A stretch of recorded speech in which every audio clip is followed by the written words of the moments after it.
Raisi wa Irani Masoud Pezeshkian amesema mashambulizi yaliyofanywa na Israeli dhidi ya Lebanon ni ukiukwaji mkubwa sana wa makubaliano ya kusitisha vita kwa muda yaliyoafikiwa mapema wiki hii na kwamba Tehran haitowatupa mkono ndugu zao wa Lebanoni.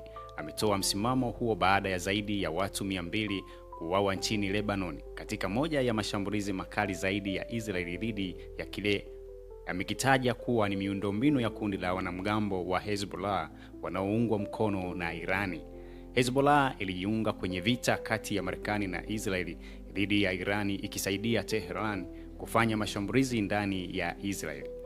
Makubaliano ya kusitisha vita yalipotangazwa Jumanne yaliafikiwa kuwa Lebanon naye ingejumuishwa. Hata hivyo, Israeli ilisema jana kuwa itaendelea kuishambulia vikali Lebanon kwa kuwalenga wanamgambo wa Hezbollah.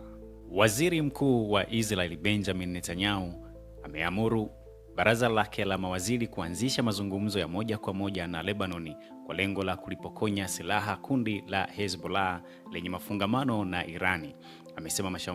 Amesema mashauriano hayo pia yatakuwa na nia ya kuanzisha mahusiano ya amani baina ya mataifa hayo mawili jirani. Tangazo hilo amelitoa siku moja baada ya Israeli kufanya mashambulizi makali ndani ya Lebanon tangu nchi hiyo ilipotumbukia tena vitani na kundi la Hezbollah mnamo Machi 2.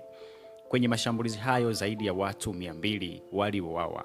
Shinikizo pia limekuwa kubwa kuitaka Israeli kujumuisha Lebanon katika makubaliano ya usitishaji vita ya muda yaliyoafikiwa kati ya Marekani na Israeli pamoja na Irani.